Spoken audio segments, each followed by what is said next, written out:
everybody, welcome to Bones Collector. Today on this video we're going to talk about the top 10 board games that I like to play with my grandkids. I have 4 grandchildren. 3 of them just come over and play a lot of games with me a lot. The other one lives in another state, so I don't see him as much. Love you, Jonas.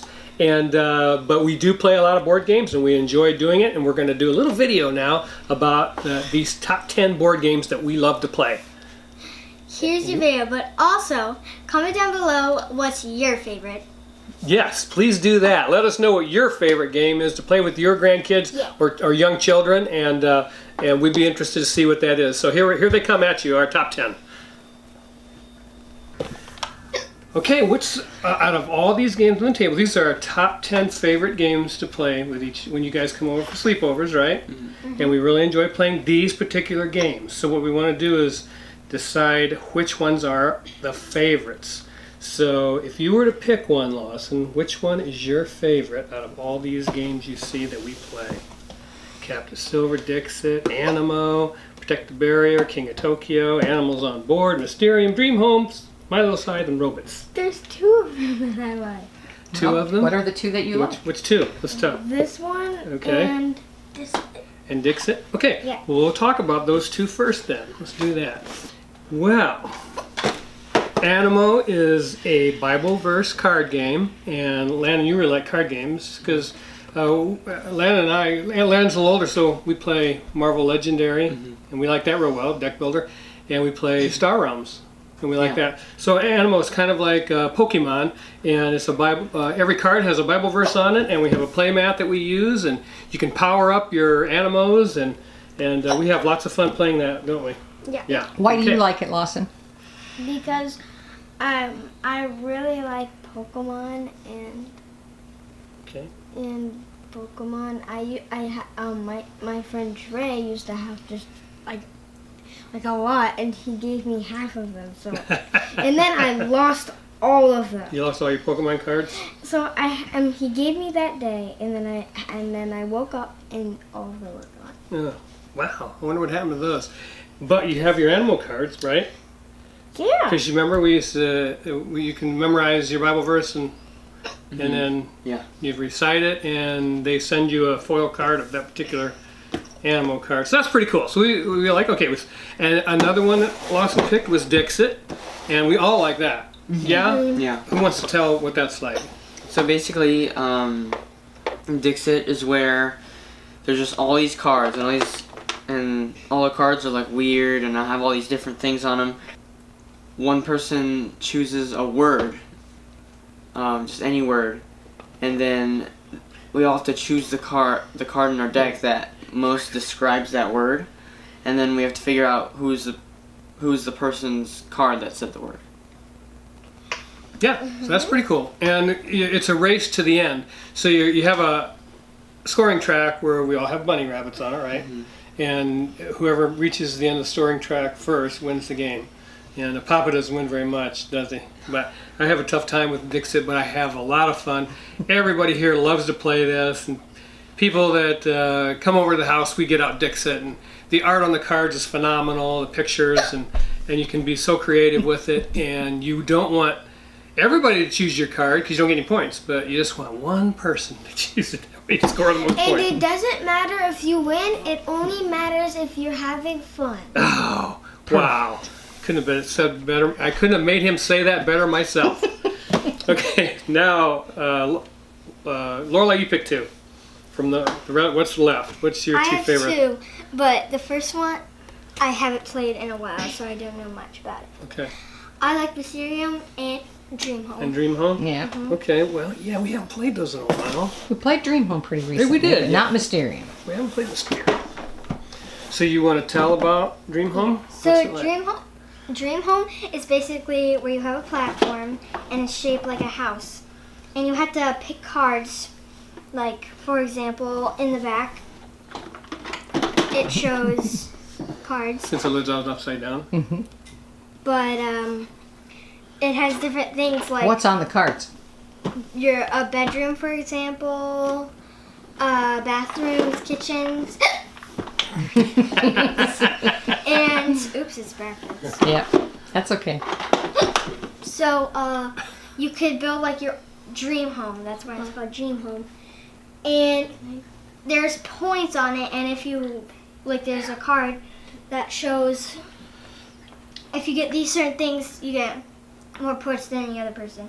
And when you fill up your house, because there's little boxes in the house, then the game's over, and we have to count all your points, and whoever has the most points wins.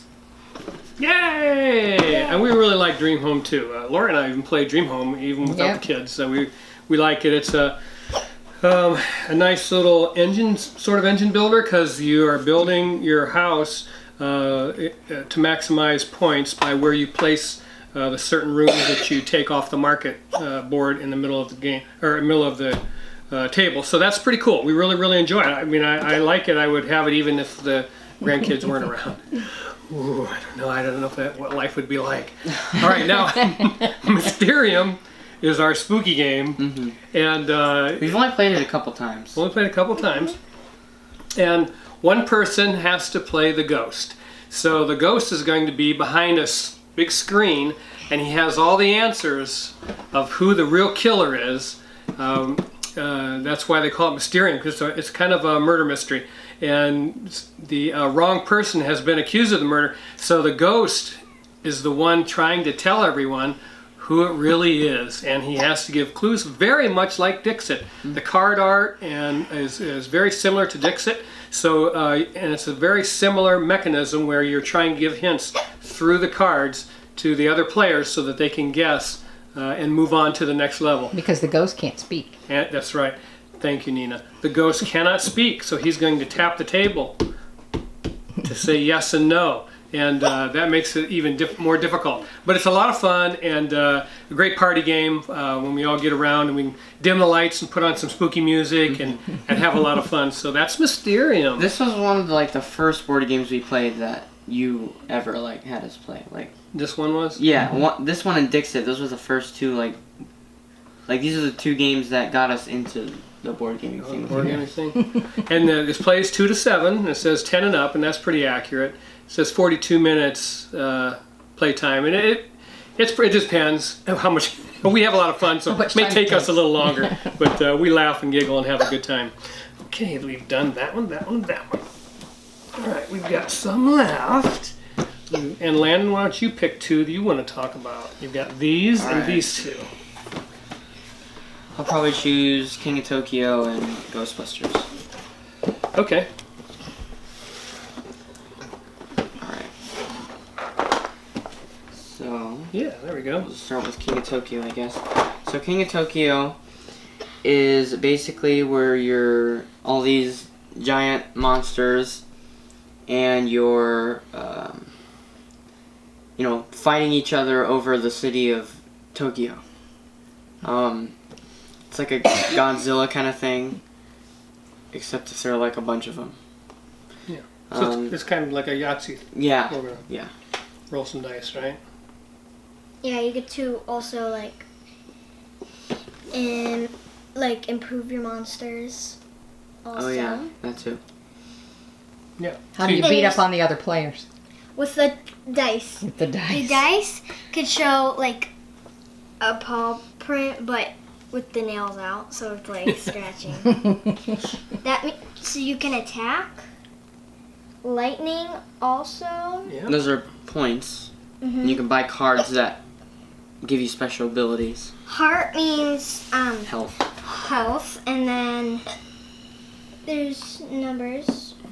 Yeah, and those are points. Yeah. And so the ways you can win King of Tokyo are you can kill everybody, so that you're the only one left, or you can get up to 20 points, I think. Yeah, I think it is 20. Yeah. 18 and, or 20, I can't remember. I think it's 20, and then you win. And you can get points by rolling the dice and get certain numbers of points. That's really the only thing about this game is kind of negative, is it has player elimination, and we really don't like that in board games, but we try to, when we played King of Tokyo, we kind of realized going in that that's going to happen. Some players are going to get eliminated, but we don't have, that's the only game we have in our library that has player elimination. But yeah, we have fun playing it. It's a Yahtzee mechanism. You roll a dice 3 times till you decide to keep all your dice, whenever you're happy with the dice that you roll, and you can keep going for 3 times, and so that's pretty cool. But yeah, okay, Lana, go ahead and talk about. How many players can play Tokyo? Oh, let's see. Let's look. I think it's up to like 2 to 8. 6. Oh, 2 to So 6. play 6, yeah, in half an hour. Okay. So this is Ghostbusters: Protect the Barrier. We have not beaten this game yet. It's very, very hard. We've played it like 5 times. We haven't beaten it once. So basically what you have to do is you have to go into this haunted house mansion thing and get all of these like discs around in the rooms. But there are also ghosts in the rooms, and you have to get rid of the ghosts. Or else, if there's a certain amount of ghosts in the room, they turn into a haunting. So if there's a total of 6 hauntings in the house, it's game over. And so that's what makes finding the discs hard, is you have to keep the ghost level down as well. That's a nice balance, isn't it? Yeah, and also the doors will lock and unlock. So there might be a certain room that locks after someone's turn. And a certain door that unlocks after They have colors on the doors, like green and blue. Yeah. Yeah. And if you pull, like, for example, if you pull a card that says, like, green doors lock, if whoever's in that room, Oh you'll yeah. have to find a way out, or you're gonna have to wait Yeah. until the green doors are locked. Yeah. So if the doors lock while you're in there, you have to either find a way out or you have to wait. And so, even though the game is difficult, it's a good balance of things. We almost won, though. Yeah, we almost won like We got so many right to times. the door. Right to the door. One more step. We're gonna beat it one day. Yeah. We have played this game a lot, and we have lost every time. But we play it, in all fairness, we play it on the most difficult level. Yeah, you can actually step it up where you have to take the discs out in order, because they have numbers on them, and that would be, I can't imagine having, I don't think it's possible. But just getting the discs out is very, very challenging, and we really struggle with it. But we have fun while we're playing it, and that's all that matters. Okay. What's left? What's left? We have Captain Silver. Robits, Animals on Board, and Miloscythe. I think Lawson can talk about Captain Silver? Silver. Okay. He I'll likes talk about Captain Robits. Silver. Lawson, why don't you tell us about Captain Silver? And since it's Lawson's birthday tomorrow, Oh, yes. he's going to be 8 years old. Yeah. I was A man about town, mind you. 8 years old. I want to say 6. You want to stay 6? Who's that? It's hard to do. You've already passed it. You heard past that All right. last year. I did that because I lost a tooth. Like, how many days ago? 3? 3? Okay. So, Let's talk about. Captain Silver is like about, like, it's a really cool game and I really like it. It's where you have a bag and there's like pictures on the water and you have to reach into your bag and if you reach into your bag you have little things like pictures of things like Shapes, a map, yeah, shapes. And on the water you have to find what thing that the picture thinks. Yeah. But if you have the one before it, then you have to put it in the what is it called? Up on the island. Oh, yeah. Up on the And island. you lose points on those. If you put too many on the island, then you lose points And coins. and coins. Also, you can't look into the bag to see Yeah, it. you have to feel You around. just have to feel it. It's harder than it sounds, isn't it? Yeah. I mean, it sounds simple. You're going to simply we have a board in the middle of the table and it has shapes on it, and you have to draw the shapes out of your bag and place it on the board in order that they're on the board. So it's so hard because you're feeling around and you're like, oh, what is that one? Oh, is that? Yeah, there we go. I was looking for that one. And it's so hard to find that shape when you're under pressure because you're racing against everybody else, trying to get that same shape, those same shapes. And you have a choice, is it 4 rows on the board? 3 or 4 rows? 4. So you got 4 rows on the board. Hey, you got a piece of right here. Like that. And you have to get those shapes. Like you have to have the anchor in order to put down the sword, and you have to have the gun in order to put down the bird, or does it go like this way? I don't know which way it goes. Yeah, it doesn't Doesn't matter. matter. But yeah. At the end, you're gonna take all your things off, and then, well, before you do that, when you are taking the things off, for example, if I got a map, then I would get 1 coin, and if Landon got an anchor, then he would get 2 coins. And the ships means that your ships moves to the next part of the water, because you're trying to get to these treasure chests, and after you do that, you get certain points and money. Yeah, exactly right. Yeah, the treasure tests are bonus tiles, and everybody wants to get those. So that's one thing you want to plan on when you're drawing shapes from your bag. And it, again, it sounds easy, Simple. and the game is simple in rules, but getting the right shapes out of your bag without drawing out the wrong one and having to pay for it at the end of the round, Yeah. it can be pretty challenging. Yeah, And we have a lot of fun, don't we? Yeah, Yeah. a lot of fun. Yeah. But also, some things feel like different items. So, if you're looking for a sword, you might feel the gun. And you're like, wait, what? I thought that was a sword. Put it on the island. That's exactly right. All right, Landon, why don't you tell us about Animals on Board? Okay, so this is Animals on Board. The story of the game is it's Noah and the Ark, but your Ark is you're taking on the animals that aren't in pairs. So Noah is taking on the animals that in sets of 2, and everyone else is taking animals that are in sets of 3 or 4 or 1, and so how the game works is we have a boat, and you have to get animals. You have to buy animals with food, and you get. It's like luring Yeah, them into the boat. I think you get like 1 food every round, or something. I think so. Yeah. You earn Okay. a food crate. Yeah. Food. And so, what you want to do is get, and the older the animals are, the more points they are, and so you need to have as many animals as you can on your boat, not in sets of 2. They can be more than 2 or less than 2, but not 2.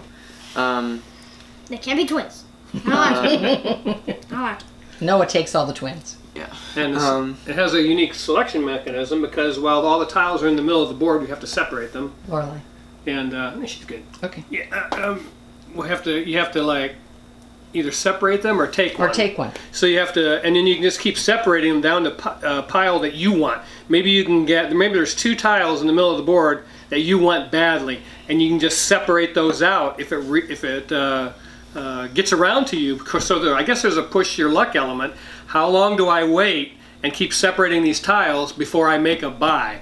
And so that's kind of fun. You and- either split them or choose a group. yeah, so it's pretty cool, and we have a great time playing Animals on Board, and the kids enjoy it, and we enjoy it, and we have a good time. Yeah, so that's Animals on Board.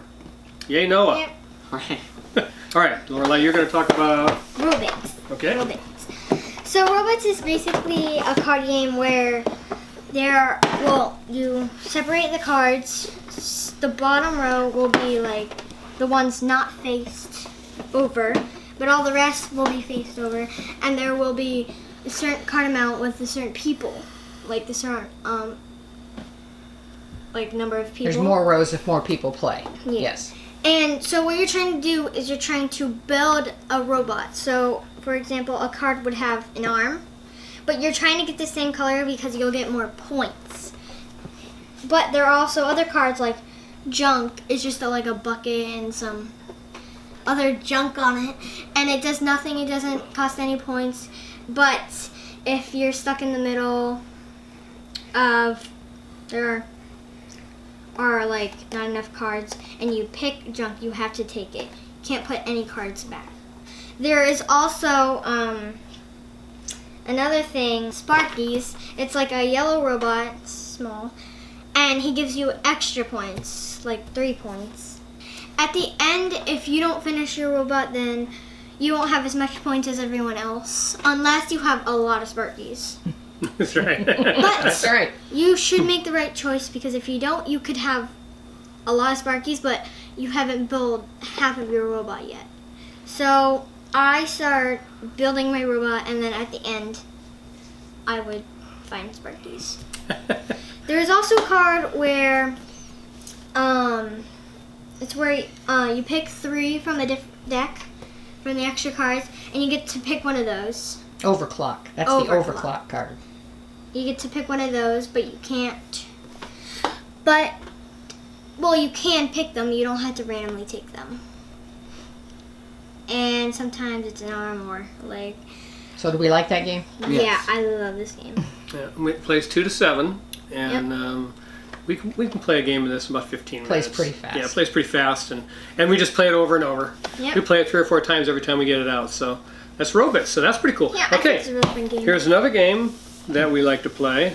If you scroll down through our videos, Lorelei did a talk through of this game, explain to everybody how to play it. And this is a lovely game called Miloscythe. And it has the most beautiful little miniatures in it that Papa's going to paint now, because I've gotten some paint. Special paint for Yeah, them. some special paint and some, little holder that holds your minis while you paint them. And I've never done that, but I can't wait to do it and get the game back to the table. Is it Well, special for painted minis. them? Is it like special paint for the characters? Yep. Yes. It's gonna be fun. It is. Let's see what we got here. But yes, you want to talk about how you play that? Do you remember? Some. So this is my little scythe, and you have Remember? all these little characters. The Seekers. Why are all the of lids on? Winter. Okay. It is crooked. So We always try not to there's do this that. one. There's this whole island where it shows like snow, rocks, forest, desert, all that, and you want to try to like get across to different ones. What are we trying to take to the castle? Do you remember? Those apples and gems. And there are these portals that they go through. Remember, we have a little player board. Each person has a little player board that they have cards on that give them special movement, and you have to. It's an action selection thing on your player board. You're going to choose whether you want to move or what you want to do. So remember, you have to choose with your little marker what action you want to take, and then you can take that action on the board. So you can do pie fights. Oh yeah. We can do pie fights with Pies. each other and gain points. But ultimately, you get your 4 trophies completed up and into the corner of the board where they belong. Wins this game. That's how you win this game. And it's a lot of fun. We haven't played in a while. I mean, we have actually, Cootie 19 has slowed down everything. Grandkids haven't come over as much as they were for all these years. So because of the COVID, and so we've kind of been practicing some safe measures. Yeah, but these are our 10 favorite games that we play, and this is an expansion for Miloscythe called Pie in the High Sky. in the sky. Yeah, and so we can't wait to get that implemented into this game and see what it does. And yeah, so we I don't know. We love all these games, and to rank them would be difficult, but. I don't know, if you had to pick one, what's your favorite? Everybody gets to choose one right now. Okay. What are you going to choose number 1? I choose Mysterium? Even though we haven't played it in a while, I still love it. I know you love that game. Landon, what is if you have to choose one, what's number 1? Always win. If you were ranking these games, which one's number 1? I don't know. I think I'd say either Mysterium or Dixit. I think I'm going to say Mysterium as well. Okay, Mysterium as well? Okay, how about you? What are you going to choose? Birthday boy? Animo? Animo. I knew you would choose Animo. Also, wish us luck, and hopefully we beat this the next time. Because we've tried so many times and we still haven't beat it. Yeah, so there we have it. These are great games that are great for the family, great for a span of age groups. Most, if you have 3 kids, of course, they're going to have a span of younger and older. So these games will fit all those age groups and are fun family games. They're challenging, and a good time to play, and we play them over and over and over and enjoy them every time, don't we, you guys? Especially on sleepovers. Yay! So that's it. That's the top 10 grandkid games from the Bones Collector, and we love every one of you. Make sure you like and subscribe and keep on board gaming, because guess what, you guys? It's the best hobby on the planet. Yay! Bye.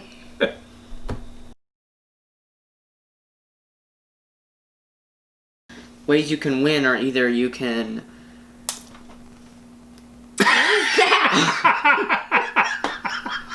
Where did that come The from? Angry Bird exploded. Give me a paper towel quick so it doesn't get stained. Ow!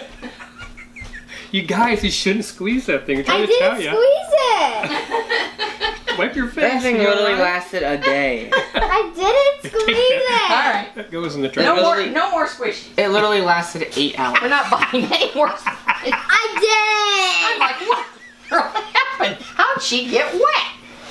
We're not gonna edit it. We're gonna leave that in. No. No, we're not gonna leave No, that we'll in. take that part out. Oh, jeez. I think it's hilarious. No. People will love it. No. No. No. No. No. You better cut that out.